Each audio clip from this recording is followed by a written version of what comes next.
A lot of these problems that you're going to see here are projectile motion problems. It's one of the easiest types of application problems for us to make. So, for example, number 1 says a seagull drops a clamshell onto some rocks.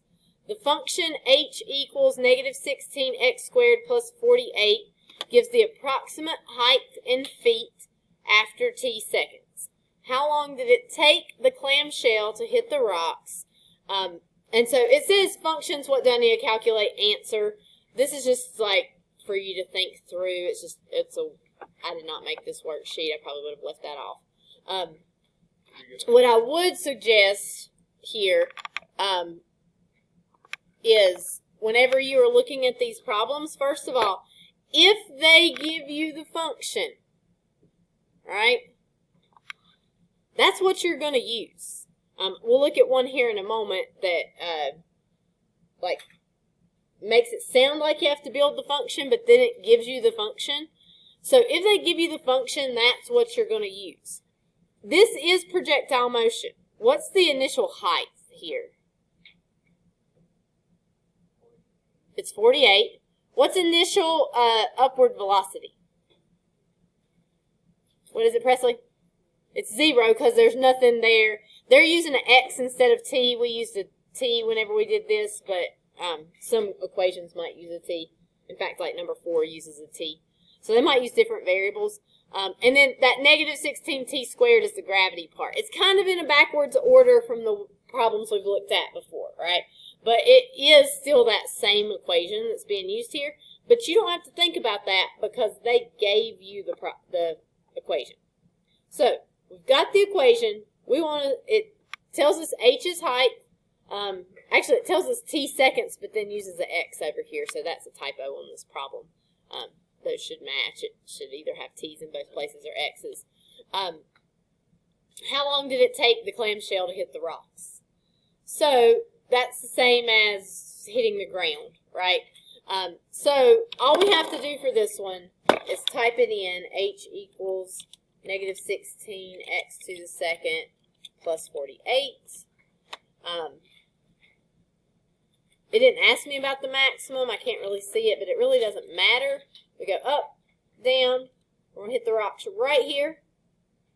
And so one thing that is really important on this worksheet that I want you doing for every problem is I want units on every answer. So the answer here is 1.732.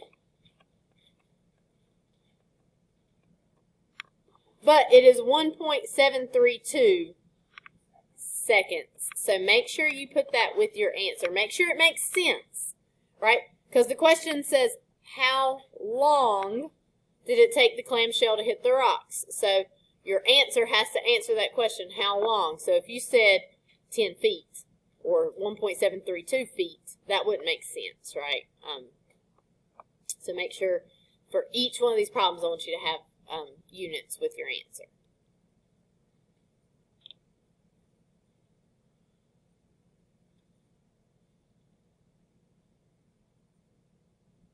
Okay, questions? All right, so let's go down to number 4. Here, we're going to skip around a little bit. It's not letting me.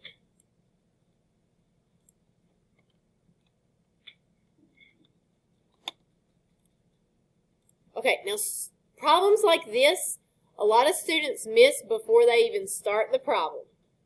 And they miss it because it's got a lot of words, right? So they immediately think it's a difficult problem. Okay, so let's read it together. Suppose a firework is projected from an aerial starting height of 600 feet with an initial upward velocity of 75 feet per second. Its height h in feet after t seconds is given by the function that's given here. How long will it take the firework to reach its maximum height? How far above the ground will it be when it reaches that point? Now, you got to be careful. There's 2 questions here. Also, you got all of that information. Probably some words you might not even at least probably wouldn't use in normal conversation, right? A firework is projected from an aerial starting height. What's it mean projected? Shot. They shot the firework from an aerial starting height. What's aerial? Air, sky. So, and that height is 600 feet. So it's being projected from some height way up high in the air of 600 feet. But don't let any of this bother you. Do you even have to write the equation for this one? No, it's given to you. So this is easier than a lot of the ones that I've given you already because you don't have to write the equation. They gave it to you. Now they do kind of put it in a backwards order from the way we did. Whenever I gave you the equation, I did h equals h sub 0 plus v sub 0 t minus 16t squared. They're giving it to you with the negative 16t squared plus v sub 0 t plus h sub 0. They're putting that in a backwards order from the way I had it, but does it matter? It does not. It's the same. It'll work fine. So all you have to do here is type in your equation.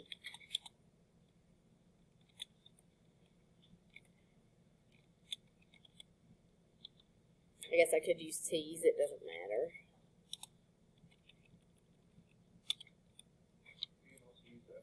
Yeah, t's or x's is fine. Just make sure you have, you can't have like a t here and x in another place. All right, so I can't see what's happening here. So getting my picture right is really important, but a lot of you are really bad to just zoom out. But what happens if you zoom out? You can't see it very well, right? I mean, you might be able to figure it out. I think that's the maximum, but it might be my y-intercept. I think it's the maximum, but it's hard to tell, right? So instead of changing that, like instead of just zooming out, unless you only need to zoom out a little bit, hit the wrench for graph settings. What do we want to change, Julian? That y-axis, we want to change the top number. What do you think we should make it?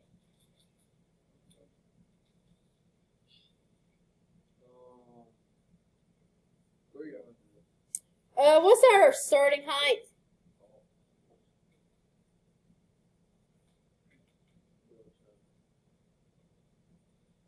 Starting height that tells us is 600 feet.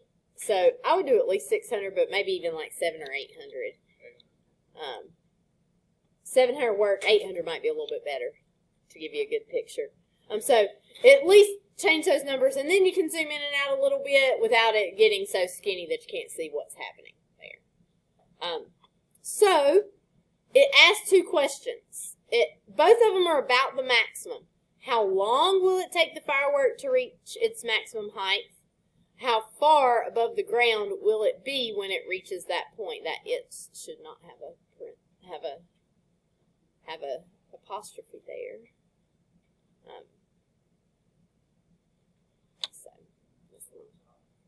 All right, so my maximum over here, the coordinates are 2.344, and then 687.891. Now, I do not want you to just write that down like your answer, because this is two questions, and I need units with each answer. This x coordinate here, what does it represent for this problem? It is time. And the y coordinate, it represents height. And that should be the case for all of these problems that you're talking about projectile motion. So, how long will it take the firework to reach its maximum height? 2.344 seconds. And then, what is that maximum height? 687.891 feet.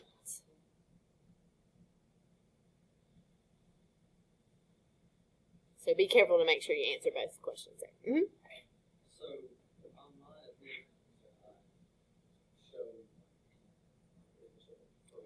Do you have your T's in there?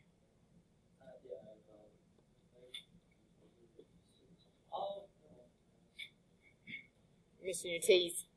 Yeah. Okay. If it doesn't show anything, or if it just shows up as like a straight line, then you probably forgot a T somewhere or a square.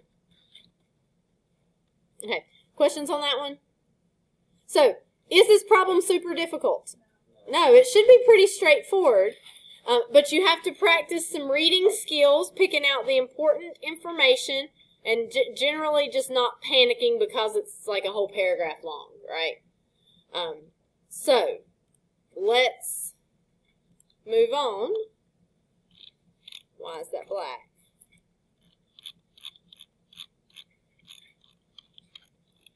Let's refresh this. What has happened? Oh, that did not refresh. That rotated it. That's not what I wanted to do. Let me hit the refresh button. Let's see. Uh-oh. I got it upside down. Okay. Okay. All right. Let's look at number 5. Okay, so we've really only looked at projectile motion problems here. But 5 doesn't have anything to do with projectile motion problems. But it still should not be a super duper difficult problem because they give you the equation. And really, honestly, most of the ones we're going to see are going to give you the equation.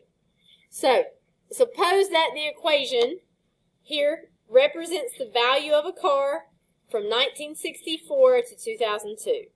What year did the car have the least value? So if you have a car, you don't drive it that much, you don't wreck it, it's going to take a long time, but its value is going to decrease, and then eventually, if it's in good shape, it's going to start to increase again because it's going to fall into like the classic car category. Now, there are some types of cars that might not see much, increase there. If you have a mint condition Toyota Corolla, that's probably not going to be worth a ton of money anytime soon, right? Because they're a super common car. They made gazillions of them. Maybe a bit. I mean, if pretty much any car that's 150 years old or 120 years old or however old, the oldest cars you could have, they're going to be worth a lot of money if they still exist just because they're so old. But you won't have to keep your Corolla for a really long time before I think it would ever possibly see that. But if you have something nicer, it'll be kind of interesting to see what happens with newer cars, like if classic cars, like when I think of classic cars, I still think of like, before the 70 model, I think of like 60 model cars or before. I don't think of things that would be like an 80 model, although it is, 80 model cars are 40 years old at this point. So, like, they fall into the classic car category, I believe, as far as, like, categorizing it, but I don't really think that. And I certainly don't, like, it doesn't make me think if you have a, let's just say a regular, 4Runner or something right now and kept it forever, it'd be worth a lot of money, but it might. I don't know. It'll be interesting. Maybe. We'll see what happens. Cars these days are a lot harder to work on than old cars because they have so many computer parts. So I don't know if you'll see it being as common to have older cars or not.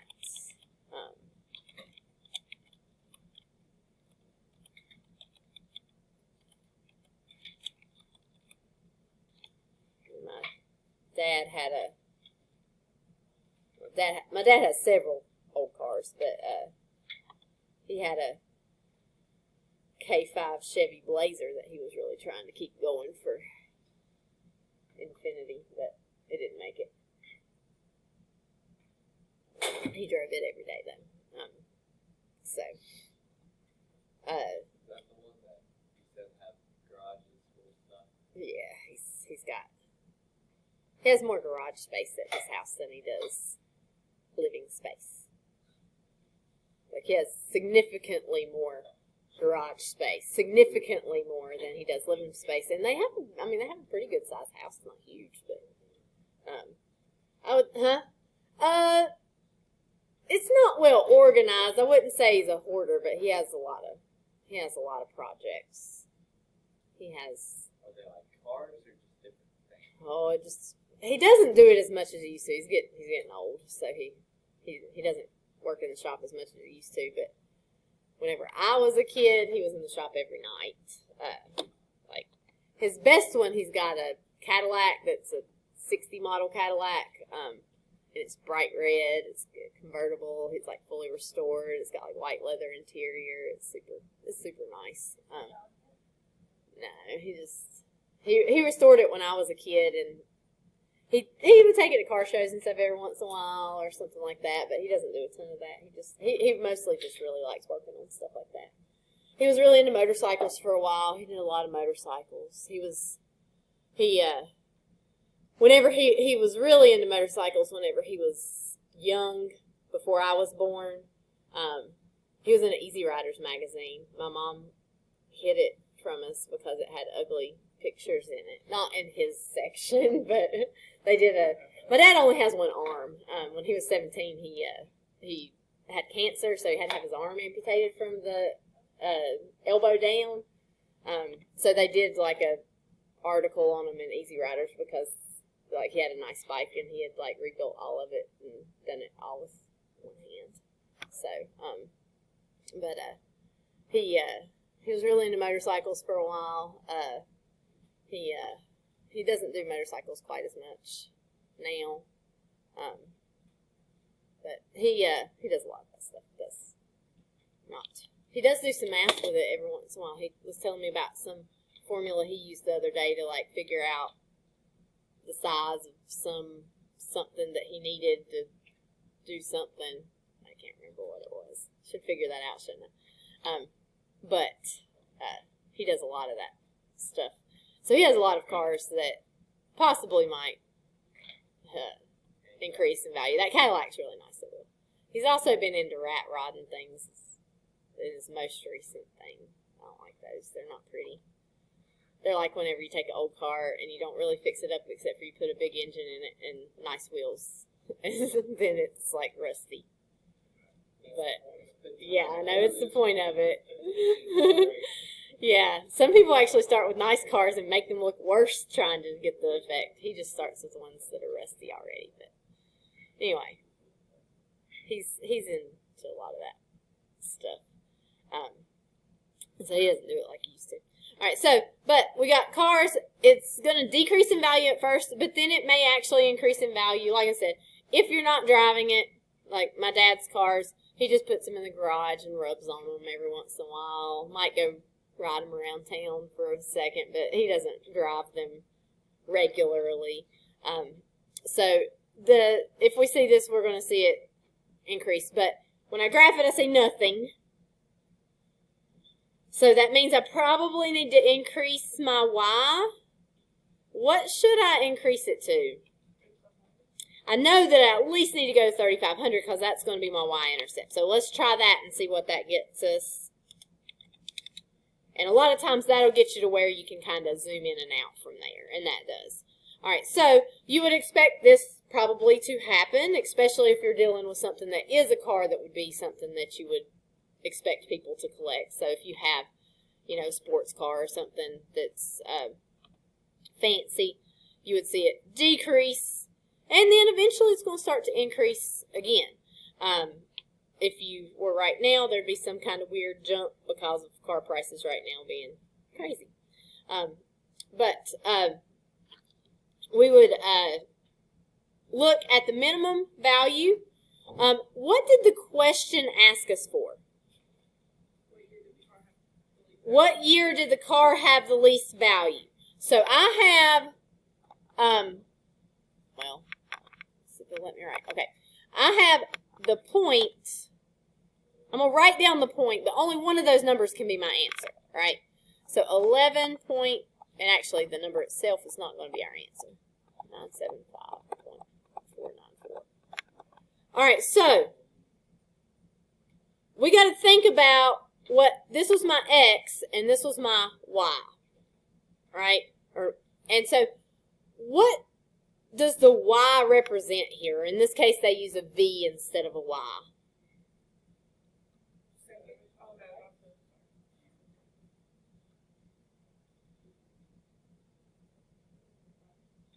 Okay, that's the value of the car, right? So that's value. And what does the X represent?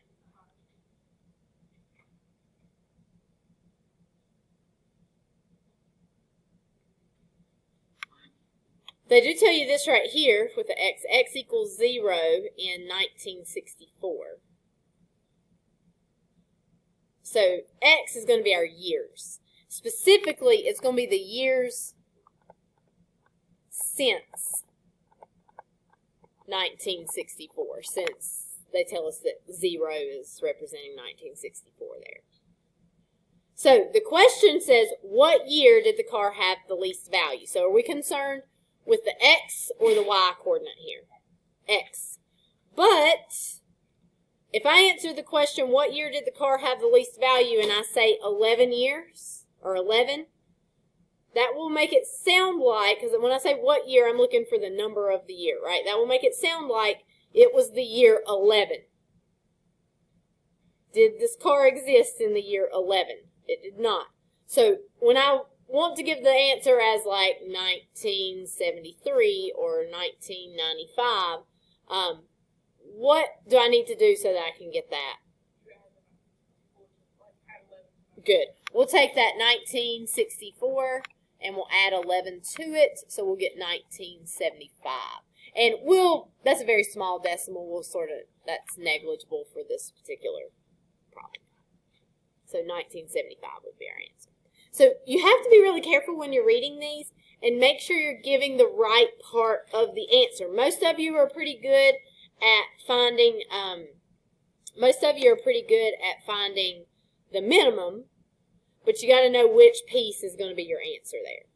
Now, what if they had said, what is the least value the car ever had?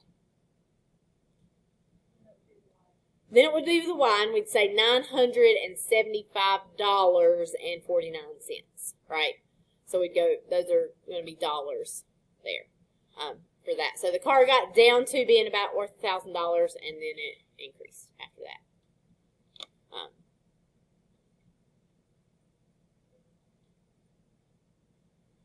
Okay, questions?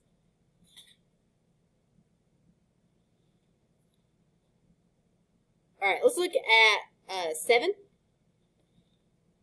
So for 7, a toy rocket is launched vertically upward from ground level with an initial velocity of 128 feet per second. Then its height, h after t seconds, is given in the equation. H of t equals negative 16t squared plus 128t. Do we have to do anything with the equation? We have to make the equation. It's given to us. All of that information at the beginning of the problem is unnecessary. They did not have to tell us that. Okay? It is telling us about this equation that has been written here. We don't have to plug numbers in or use those numbers in the problem. All right, so let's type this into Desmo. So everybody type it in. We got negative 16t squared plus 128t. Now, I can't see this very well. I could zoom in some, but it's going to get too wide, so I'm going to hit actually, I'm just going to hit the house button. Sometimes it's best just to go back to normal. Yes? So, the beginning of the equation, does it matter what variable, Oh, no, it doesn't. But let's change it to H since it does say H there. And sometimes maybe if it's not working well for you, you may just want to change it to X and Y's. There may be something about the variable that you're trying to use that it doesn't like. There are some letters it doesn't like to use. So. All right, so this asks several questions. How long will it take for the rocket to return to the ground? So what are we looking for when we want to see where the rocket returns to the ground? We're seeing where it hits the x-axis. That is going to be 8 right here. 8 what? seconds. Okay. Now, for the next question, it says, after how many seconds will the rocket be 112 feet above the ground? What do I need to do for this? We're going to type in the second line, y equals 112. And so when we do that, I need to know, all right, what am I going to give as my answer? The x-coordinate or the y-coordinate? X-coordinate of that point. It will be 1, what kind of units? Seconds. Is there another answer for this? There is another one. It is also 7, because whenever you have a rocket go up, it's also going to come down. So 1 second and 7 seconds.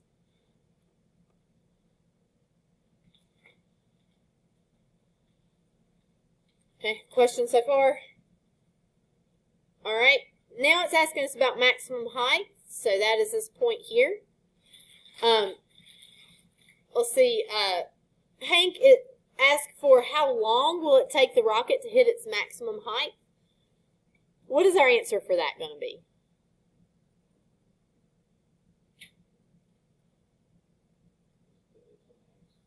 Okay, is our x-coordinate, which for this one is going to be 4. 4 what?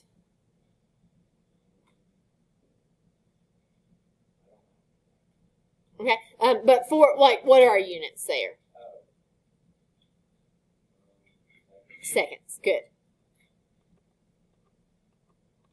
Okay, and then Easton asked us what is the maximum height. What is that going to be? That's our 256. And 256 what, Easton? Feet.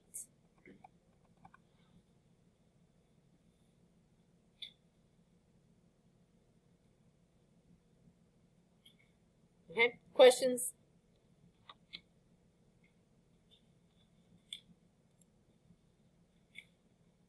All right.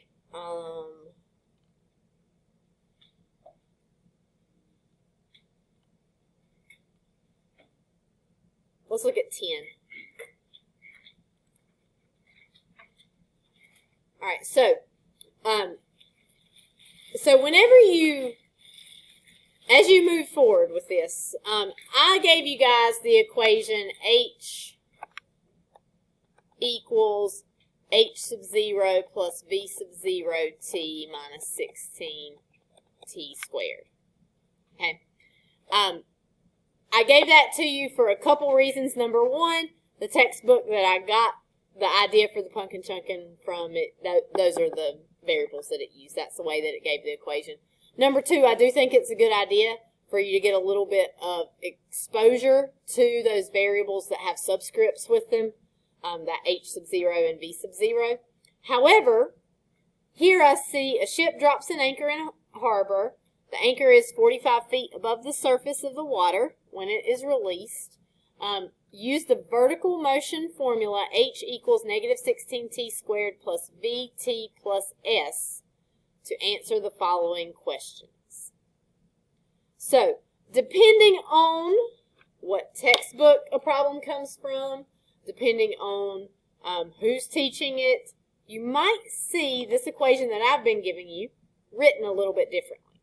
Okay? So these two are the same equation, but they have used some different letters. Okay? So let's think about how these relate here. And there is a typo right here. What is the value of that X right there? Instead of X, it should say S for that one. So what is the value of S, the starting height? So S, the starting height, how would that compare to what we've been using? It'd be H sub 0, right? It's that starting height. So that 49 is your starting height. That's 49 feet above the water. So we'll put 49 feet.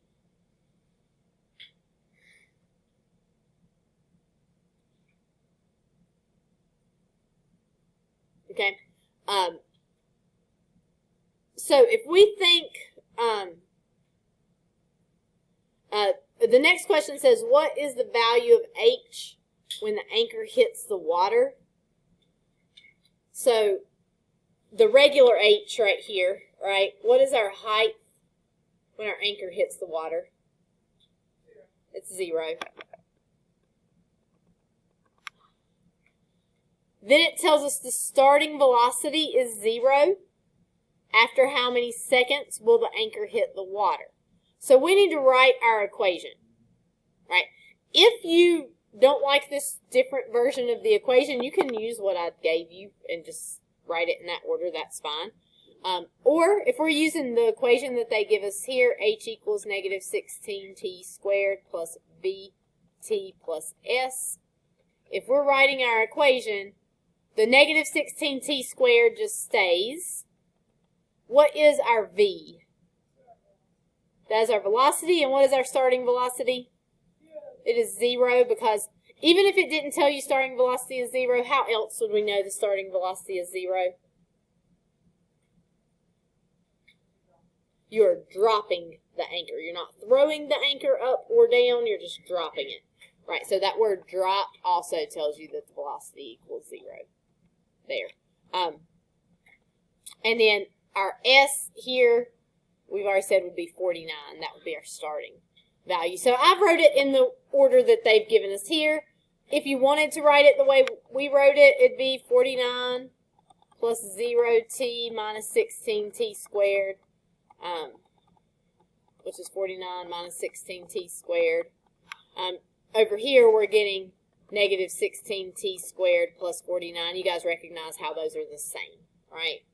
Just different order, no big deal there. So when you see this on your test review tomorrow and your test, because several of the problems are going to look like this, where they were pulled from different places, it's not going to throw you, hopefully. All right, so if we type in this equation, the house button here, and then let's just go 50 feet there. I want to know after how many seconds will the anchor hit the water. So I'm just going to click right over here to where it hits 0, and we'll have 1.75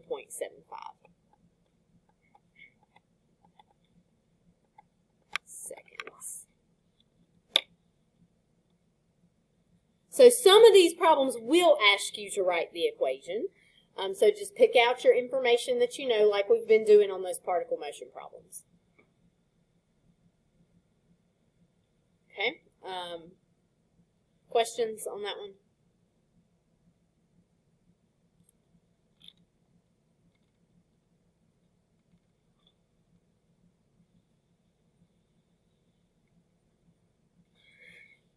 Let's see, where's the one I want to look at? Okay, I want to look at 16. Okay? All right, so a trebuchet launches a projectile on a parabolic arc at a velocity of 35 feet per second. If they don't tell you otherwise, assume that's your initial upward velocity. It really should say that, but it doesn't. Using the function h of t equals negative 16t squared plus v of t, determine when the projectile will first reach a height of 80 feet and how many seconds later will it again be at 80 feet. So, this is more or less the same equation that we're using, but what's missing? If I just have negative 16t squared plus vt, it's missing that last number, that starting value, right? Which we're just, I guess, assuming this was launched from the ground then, because they don't give us any other information. So all we have to do here is we've got h of t equals negative 16t squared, and we just got to plug in that 35 there for the v.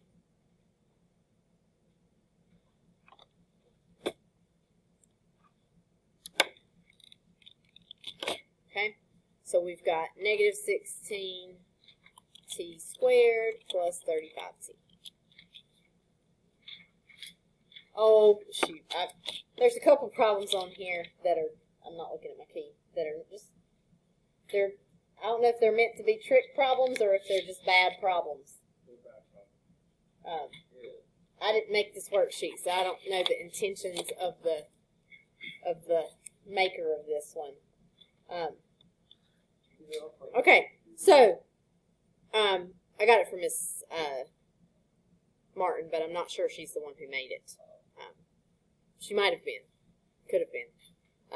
So although I very well could justify putting this on something, because it's a good question. You got this, you got 35 feet per second. We'll know when it's going to reach 80 feet. Look over here at my graph. When's it going to reach 80 feet? It does not reach 80 feet, right? So this one's just going to be never, right? I need to double check. I don't think there's any like that on the exam, but there possibly could be, but I need to double check.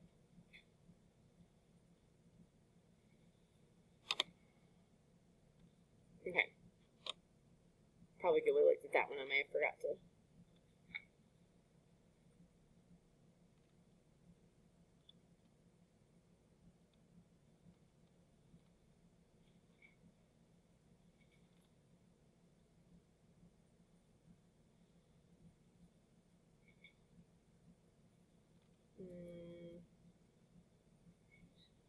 Where is the one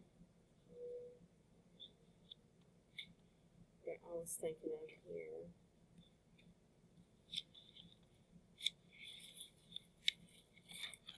Well, I know one more. I wasn't wanting to do. Let's do number 2. We're going to go back to 2. Okay. So, for number 2, a bungee jumper dives from a platform, and it gives her equation. It gives her approximate height in feet after t seconds. What will the jumper's height be after 1 second? What will his height be after 3 seconds? How far did he fall between the time interval of 1 and 3 seconds? So,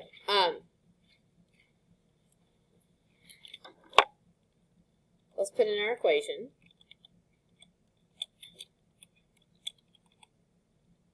And change my maximum there to 300 so I can see what's happening here. Okay. Let's see. Did I not do this? Oh, okay. Okay. So, some of you guys are having trouble with this. As soon as we finish this problem, because this is going to be the last one that we do together, if you have your project from yesterday, I need you to turn that in the box for me if you did not turn that in yesterday for the catapult. So if you didn't finish it in class and turn it in, make sure that you get that turned in. Don't forget that. It may take me a few days to get that graded because I have to grade each one individually. So it may take me a few days, but hopefully by the end of the week. Can't make any promises, but maybe by the end of the week. Okay? All right, so if I want to know the jumper's height after 1 second, what do I need to do? What do I need to do with the 1? So if I do y equals 1, that's way down here, and that's giving me like 4.323, but that's an x coordinate. If I do y equals 1, the y-axis here is your height.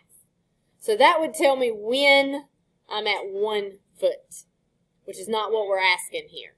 So all you have to do here is plug in that number. So negative 16 times 1 squared plus 300. So negative 16 times 1 squared, that's 10, plus 300. And that gives me 284. So at 1 second, my height is 284 feet. Does So you're just putting that 1 where the T is at. So if I want to know the height after 3 seconds, what do I need to do? Plug in 3. So at 3 seconds, I'm doing that same thing. Negative 16 times, this time it's 3 squared plus 300. So I get 156 feet.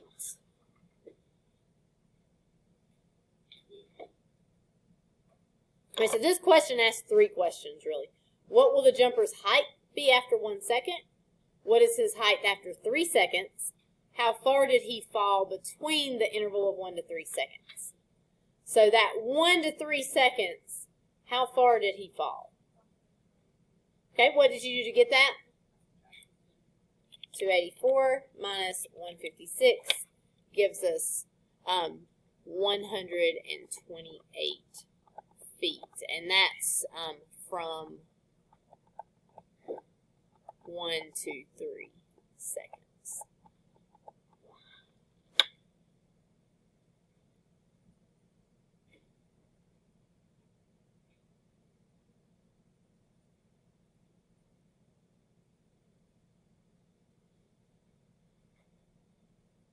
So if you ever have to find a height at a certain time, just plug that number in for your T.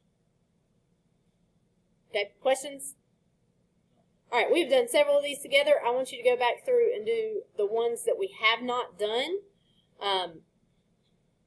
You've got about 17 minutes to work on these here. These actually should be fairly quick problems because you just have to type them in and use Desmos for all of them. You're not working much out on these. All right, so I do want you to finish the worksheet. I know it's quite a few, although we've probably done almost 10 now. But they should be fairly quick. Okay? So go ahead and get to work on that.